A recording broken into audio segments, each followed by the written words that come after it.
to Insured Success, a podcast brought to you by Reed Smith's insurance recovery lawyers from around the globe.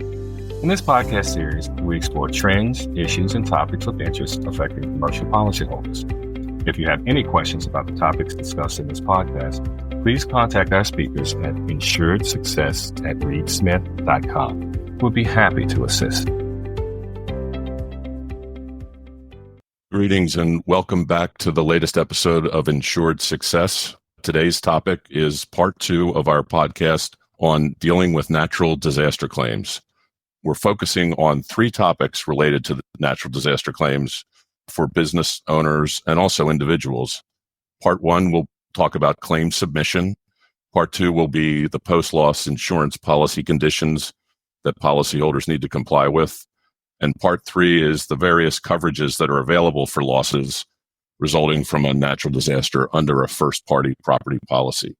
My name is John Ellison. I'm a senior partner in Reed Smith's Insurance Recovery Group in both our Philadelphia and New York offices. And I am joined by my colleagues, Max Lewick, a partner in our Pittsburgh office, Chris Kaliba, a partner in our Miami office, and Esther Kim, a senior associate in our Philadelphia office.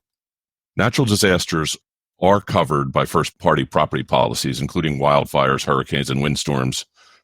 And this topic is particularly timely given the tragic events that have been ongoing in LA for the last several weeks. Moody's, among other estimators, have proposed that the insured losses from the 2025 LA wildfire claims will likely be in excess of $20 to $30 billion. Other prognosticators have estimates that are even higher. An LA Times article earlier this week stated that the wildfires have damaged or destroyed about $350 million in public infrastructure. And as of another estimate earlier this week, over 16,000 structures have been destroyed in both the Palisades and Eaton fires. For individuals and businesses affected by these events, United Policyholders, a nonprofit organization based in San Francisco, has a page dedicated to the wildfires with information and resources on submitting insurance claims and disaster recovery that it has a whole lot of useful information. And in addition to that, the California Department of Insurance, which has been particularly active in the post-wildfire time, has the latest announcements and updates regarding what the insurance department is doing on behalf of policyholders with respect to their insurance policies and claims resulting from the wildfires. So with that introduction, let's talk about what you take as your first steps in dealing with a natural disaster loss. And I'm going to pass it over to Esther to pick it up from here. Thanks, John. So when your property has been damaged by a natural disaster, you should first review all of your insurance policies to determine which policy provides coverage for that specific property and cause of loss. Most individuals and businesses will generally have one policy that responds. For a business, the commercial property and business interruption policy will likely cover losses caused by natural disasters and wildfires. In California, after a property loss, an insurance company must provide free of charge a complete and current copy of an insurance policy within 30 days of a policyholder requesting it. So that's helpful if you need a copy of your policy. Also, make sure to request an electronic copy of the policy if you're experiencing a complete property loss and would prefer the policy to be sent to your email. Once you have reviewed your policy, then you will need to submit a notice of claim to the insurance company. So I will now turn it over to Max to discuss best practices for submitting a claim. Thanks, Esther. I think, when it comes to submitting a claim, the bottom line is one of the most critical things you can do is submit a claim in writing to the insurance company and to do so as soon as possible, especially when you're facing a natural disaster like the kind we are seeing unfold in Los Angeles, where there'll be lots of claimants making those claims. It's important to get your claim in writing and get it in early. Now, typically, your policy will specify how to submit a claim. It may say who to send it to, their email addresses, their mailing addresses, that type of information. For best practice, if there's both a mailing address and an email address, we suggest that you notify the carrier through both means, if you can. You should also consider involving your broker. They should be familiar with how to submit claims to the particular carrier that issued your policy. And if you're a business submitting a notice of claim as opposed to an individual, strongly consider providing notice on behalf of not only the insured company, but also all of its affiliates and subsidiaries to make clear that you're providing notice on behalf of every entity that might be insured and has suffered a loss under that policy. You want to include all losses known or losses that are suspected in your notice. And consider using a descriptor like, providing notice of this and all related losses when describing your known loss. I think I mentioned as the timing, it's important to provide notice as soon as you can. Typically, a policy will include some language to that effect. It'll say you need to provide notice as soon as practicable. It might purport to require prompt notice of the loss or damage, including a description of the items of property damaged, the cause of the damage, and the time it occurred. But don't let perfect be the enemy of the good. Since you could submit updates to the insurance company and supplement your notice of claim, it's important to submit the notice as early as possible, prevent the insurance company from raising any late notice defenses to potentially exclude coverage down the line. Now, if you're listening to this a long time after you have suffered a loss due to a natural disaster, don't worry. You still want to provide notice as soon as you can, but California and other states generally follow a notice prejudice rule, although some jurisdictions do vary. But under the notice prejudice rule, even if your notice is technically late or wasn't as soon as practicable as the policy might require, in order for the insurance company to deny coverage on the basis of late notice, it's going to need to show that it was substantially prejudiced by the timing of your notice. Now, that could be another podcast topic entirely, but I did just want to allay any fears. Yes, get it in as soon as you can, but if it's never too late under many circumstances. So after you provide notice, the next step really is that the insurance company will require you to submit a proof of loss. And we're going to address that next. I'm going to pass it to Chris. Can you tell us about submitting a proof of loss to the carrier? Yeah, sure. And just a practical tip to Max's point that insurance notice the insurance company needs to be timely. If you are in a situation where you don't have a copy of your policy because, for example, it was in your property when it burned, you haven't received a copy either by physical mail or more likely electronic mail from your insurance company, in order to avoid a situation where an insurance company may try to assert a late notice defense, it may be a good idea to check the insurance company's website, which will often have email addresses or even physical addresses to send your notice of claim before you even receive your policy. So just a sort of best practices tip there. In terms of proofs of loss, typically those are going to be due. And this is going to be policy dependent. So again, always look at your policy, but typically these are going to be due within 60 days of your loss or within 60 to 90 days of the insurance company's request for a proof of loss. So some of our listeners may find themselves in a situation where they've given notice to their insurance company. There's some back and forth with the insurance company. You're providing documents, you're providing evidence of your loss, but there's been no formal request for a proof of loss. Unless the policy requires the proof of loss automatically without a request from the insurance company, you're under no obligation to provide a formal proof of loss, which, by the way, is a sworn statement setting forth typically what the cause of loss is in your view and what your damages are. There's no requirement to submit that unless there's a request by the insurance company, absent, again, express language in the policy saying you have to do it no matter what within a certain time after the loss. Again, if you are in a situation where you know within the 60 days of some of your damages, but your investigation is still continuing or your damages are continuing, a good best practice is to mention to your insurance company just that you're still investigating, your damages are continuing, your proof of loss is based on what you currently know and have currently been able to quantify, but you reserve the right to amend it and supplement it as additional information comes to light later on in the process. So that's really some of the high-level tips on proof of loss. I'm going to turn it back over to Esther to talk about whether you should start repairing or cleaning up the property, whether and when following your notice of claim. So after a loss has occurred, some tips to keep in mind: make sure to preserve evidence and documents relating to the damage and obtain approval from your insurance company before replacing or removing damaged property. Try to mitigate further losses where possible and send out document preservation notices to anyone that may have relevant information relating to the loss, so all materials are preserved.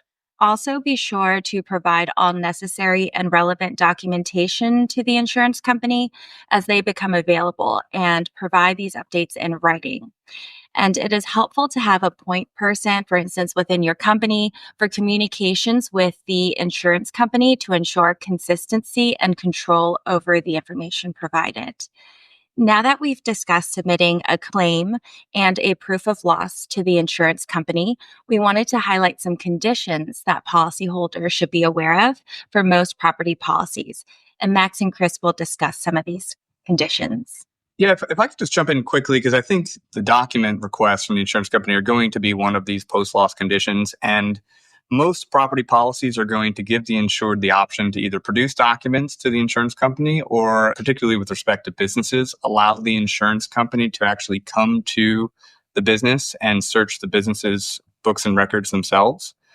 Generally speaking, the exercising the option to have the insurance company come out and take a look at the documents themselves is a good option. Obviously, if there's sensitive documents in the files, you're going to want to account for that by entering into a confidentiality agreement or entering into some sort of protocol with the insurance company where they allow you to sort of screen or segregate those documents from the larger set so they're not skimming through unnecessary and irrelevant private information.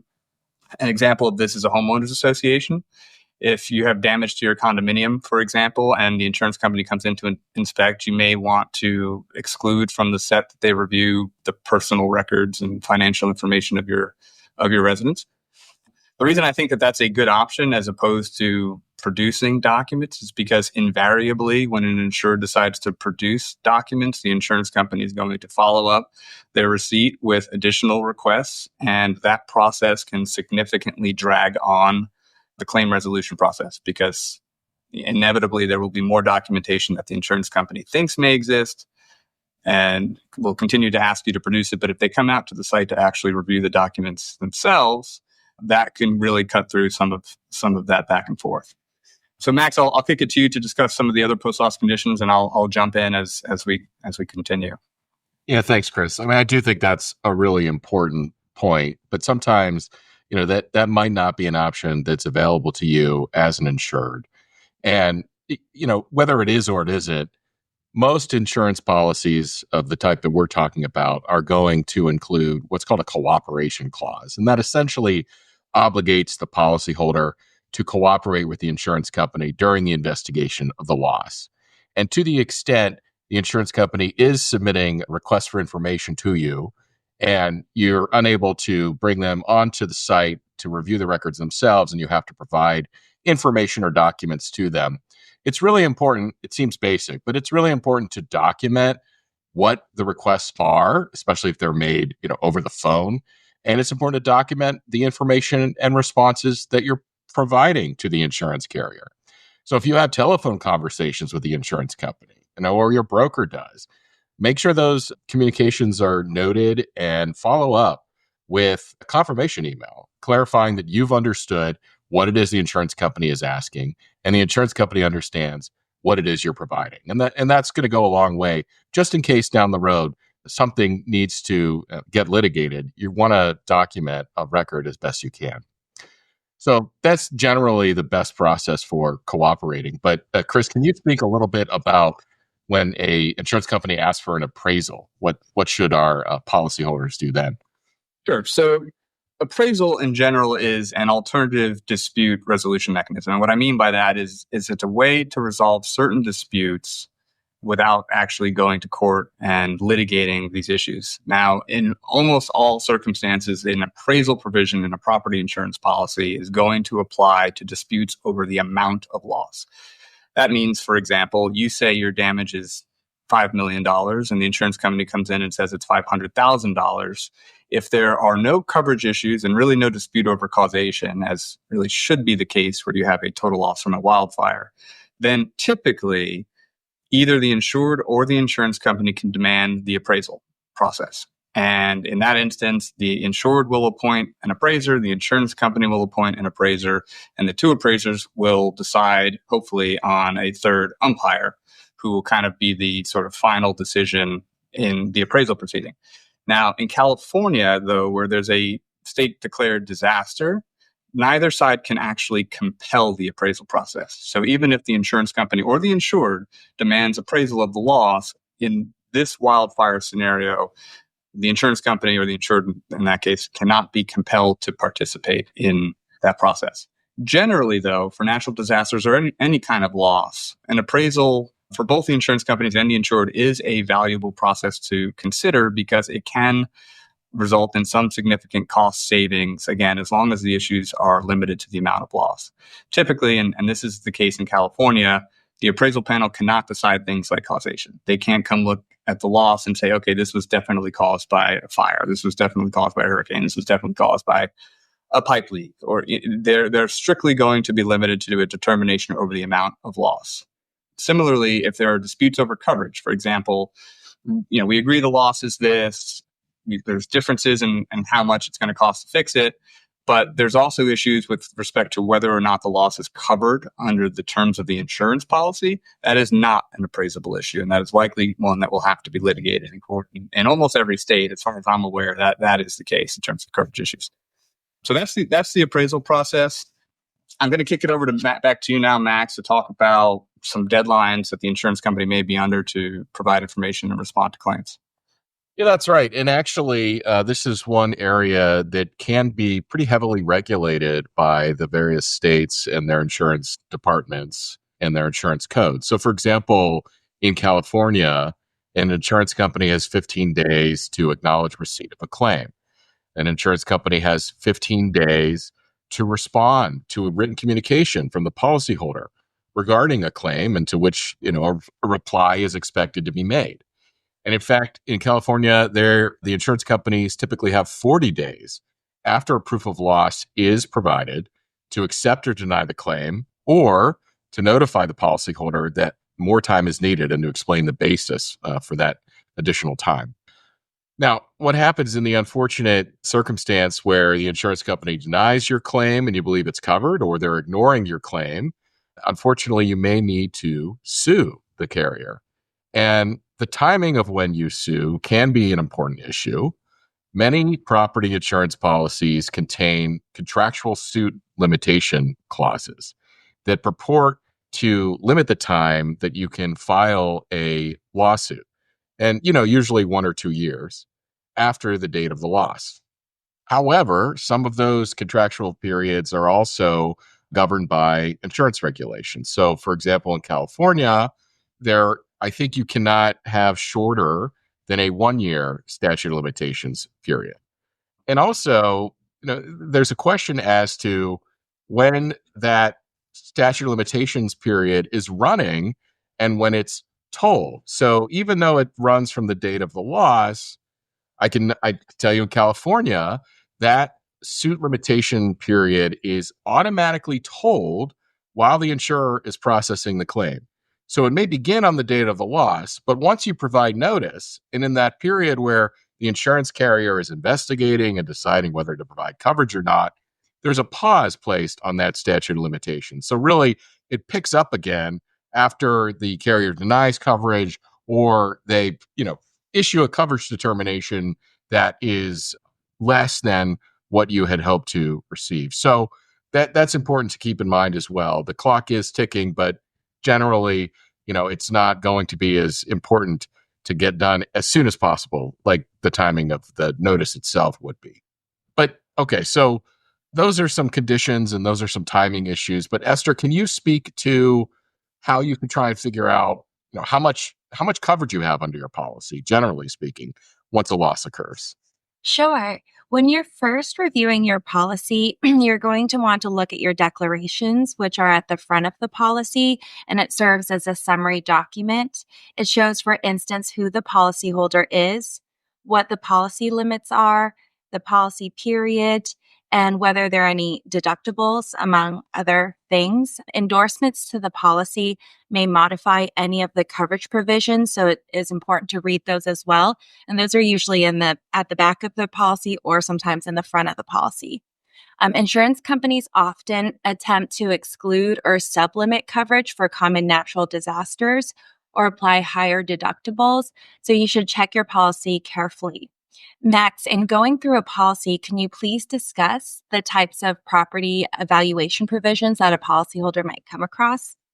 Sure. And it's getting into the weeds a little bit, but it can have a profound impact on the amount of recovery an insured is able to procure after a loss. And of course, the policy language is going to govern, but typically we see either two different approaches to evaluating damages. There's an actual cash value approach and a replacement cost value approach. If you have actual cash value coverage, your policy is going to pay the depreciated costs to repair or replace your damaged property. On the other hand, if you have replacement cost coverage, your policy is going to pay the cost to repair or replace your damaged property without deducting for depreciation. So, typically, obviously, the replacement cost value coverage tends to be more valuable. And replacement cost coverage may require actual repair or replacement of the property, and that it be made as soon as possible after the damage occurs. But regardless of how those damages are calculated, please remember to request undisputed amounts from your insurance company.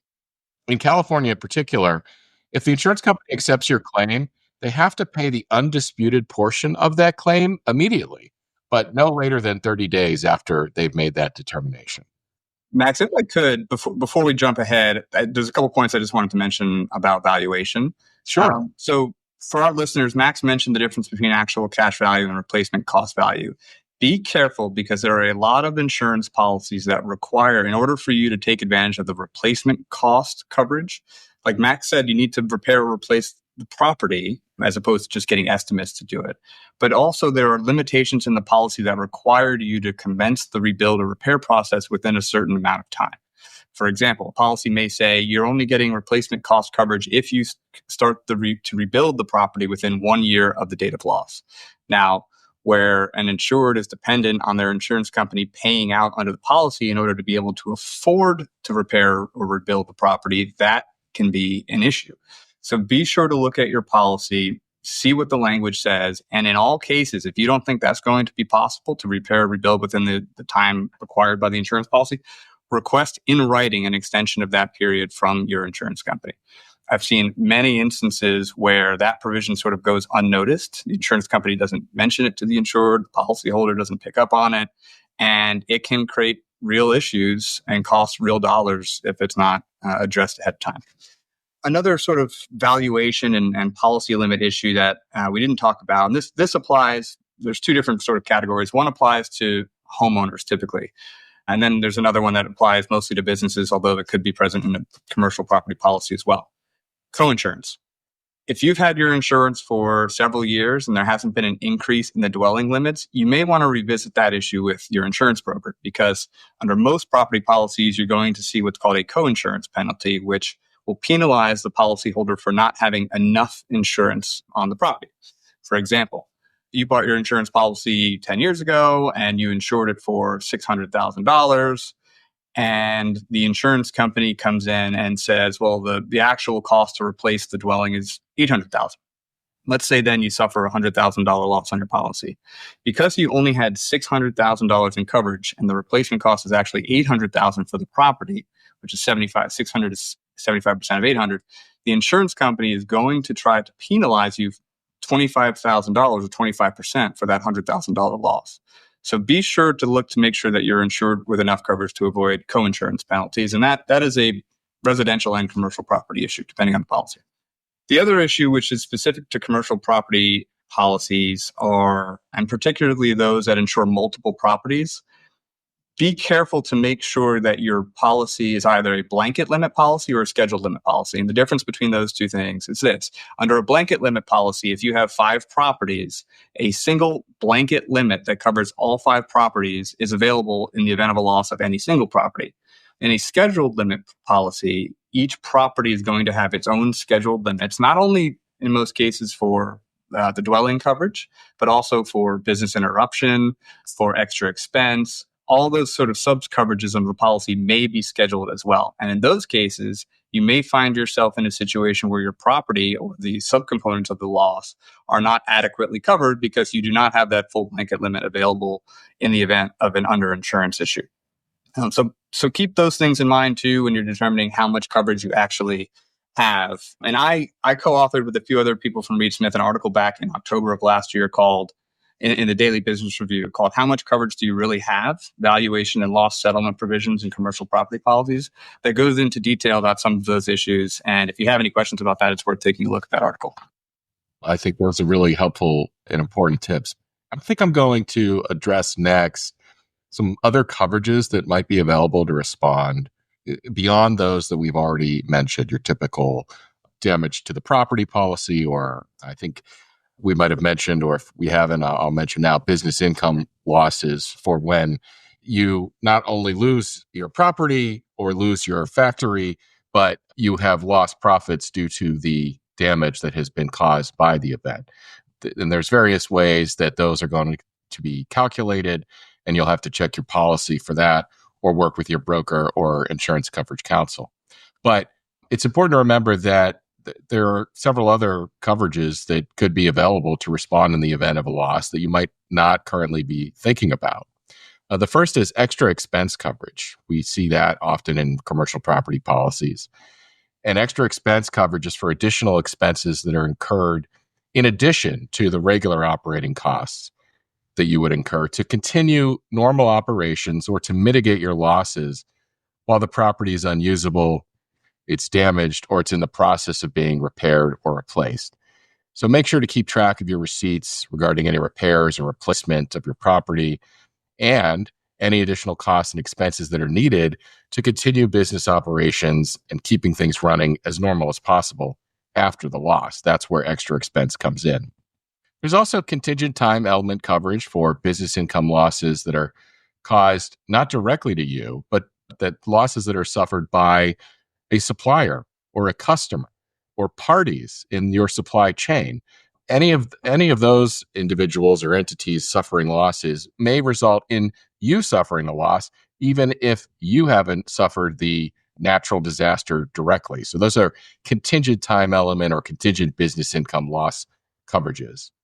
There's also coverages for ingress and egress, really when losses occur that prevent you from accessing your insured property. There's coverage available for that as well. There's civil or military authority coverage for when losses are resulting from governmental or military authority orders to interrupt or reduce your business operations. And finally, there are service interruption coverages for those losses that are sustained due to the interruption of utility services to the insured premises. I think in the case of the California wildfires, all of these coverages are likely to be impacted by many of the businesses and individuals who are in the path of the fire and those who are nearby or in the greater area. So it's important to keep in mind that you may have other coverages available, even if you believe you have not been directly impacted by the loss to date. Chris, let me flip it back to you to talk about a specific issue that we've seen sort of prop up in the context of the LA fires, and that is a matter of causation and what caused the loss. Sure. Just for those listeners, to the extent, you're just looking for some information about natural disasters or losses in general, there are two main causation doctrines that the majority of states will follow. The one is the concurrent cause doctrine. The concurrent cause doctrine says that where two or more perils combine to cause a loss, and at least one of them is covered, the entirety of the loss is going to be covered. An example of that is if you have a home that's suffering from some construction defects and a hurricane comes along and damages the home, makes those defects worse, causes property damage to the home. All of a sudden, you had some defective windows, for example, and a hurricane came in and now the windows are leaking like sieves. Your whole house is saturated. Under that scenario, under the concurrent cause doctrine, your loss should be covered, even though construction defects may be excluded and the hurricane being a covered cause of loss. In California, however, courts follow what's called the efficient proximate cause doctrine. And that doctrine says that where two or more perils combined, only the efficient proximate cause is covered. Typically, that's defined to mean the predominant cause of loss, the one that sets the others in motion. So if you have a causal sequence where there are multiple causes in a chain of causation that ultimately resulted in the loss. If there's one that was the main precipitator of the other causes, it set the others in motion almost, but for that initial most important cause, these other ones wouldn't have occurred. That is going to be the relevant cause for determining whether or not your loss is covered. So if that predominant or efficient proximate cause is covered, your loss is covered. If the predominant or efficient proximate cause is excluded, then your loss is likely going to be excluded.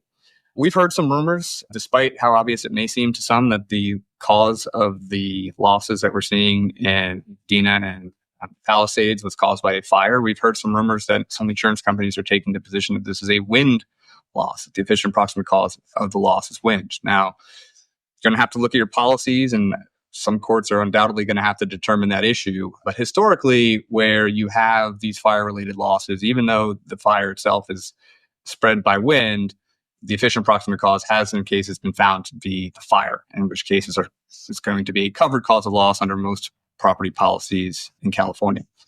One issue that we haven't quite seen yet, but we undoubtedly will, unfortunately, are mudslides. Right? Whenever you have these wildfires that burn and destabilize hillsides and are followed by rains, often in February of the year, you're going to see some mudslides. And there are a fair number of cases in California interpreting whether, under most standard in California property insurance language, whether the efficient proximate cause of these mudslides is weather or fire or something else entirely. And there are several cases that hold in the instance of mudslides, the efficient proximate cause of the loss is fire. And some of those cases, for those interested, include Howell, include Garvey, Vardanian, and several others. Happy to talk about those. But one thing to keep in mind is always check your policy. While many policies will cover fire, many will exclude earth movement. Even though earth movement in the event of a mudslide is one of the causes of loss in that chain of causation, if the court or if it's determined that the fire, a covered cause of loss, is the efficient proximate cause of that loss, your loss should be covered despite the existence of a earth movement exclusion in the policy.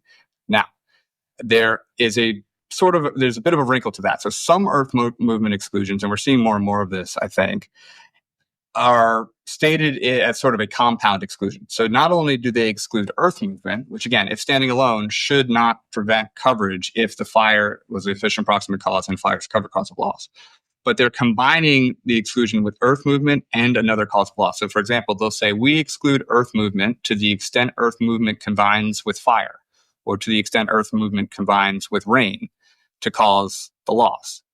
And there's a California Supreme Court case on that issue. It's called Julian. And what Julian says is, well, okay, those types of exclusions are enforceable. They're not an unauthorized end around California's efficient proximate cause doctrine. They're allowed, though only in limited circumstances. And that is where the causal sequence is obvious and known and common. And in that case, it was a exclusion that excluded earth movement to the extent it combined with weather conditions. There was a mudslide, and the insurance company took the position that the mudslide damage was excluded. The case went all the way up to the California Supreme Court, and the court agreed with the insurance company because of the commonality and the easily understood sequence of events being fire, destabilization of land, rain, mudslides, damage to the home. Now, Julian has been narrowed pretty significantly since it was decided in 2005. And there are cases out there which have less common fact patterns, but involving rain, involving fires, where Julian has found to be inapplicable. So again, read your policy. These are not cut and dry issues, but that's kind of a high level overview of some of the causation issues you might see as these claims progress in California. I wanted to add a quick note about SBA business loans. So if you have a small business or a nonprofit and your losses are not fully covered by insurance, you may consider applying for an SBA loan.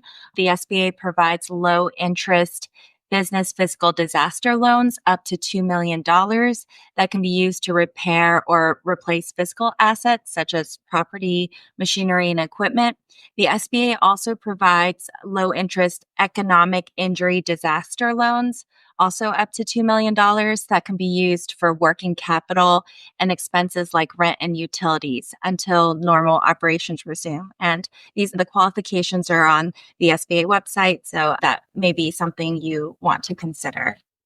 So I think that brings us to the conclusion of today's podcast, and we thank you all for listening and joining us. Feel free to email any of us with questions or comments. All of us appear on the firm website.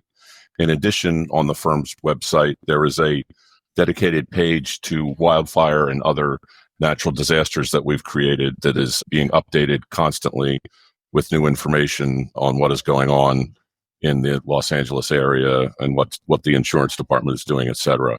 So we encourage you to look at that. We also have an active Reed Smith Insurance Recovery Group LinkedIn page that has a lot of the same information. So please feel free to check those resources, or again, reach out to any of us with any questions you may have. And once again, thanks for joining us. And we hope you listen to our next episode of Insured Success. Insured Success is a Reed Smith production. Our producer is Alec McCardle. This podcast is available on Spotify, Apple Podcasts, Google Podcasts, Podbean, and reedsmith.com. To learn more about Reed Smith's Insurance Recovery Group, please contact Insured Success at reedsmith.com. This podcast is provided for educational purposes. It does not constitute legal advice and is not intended to establish an attorney-client relationship, nor is it intended to suggest or establish standards of care applicable to particular lawyers in any given situation. Prior results do not guarantee a similar outcome. Any views, opinions, or comments made by any external guest speaker are not to be attributed to Reed Smith LLP or its individual lawyers. All rights reserved.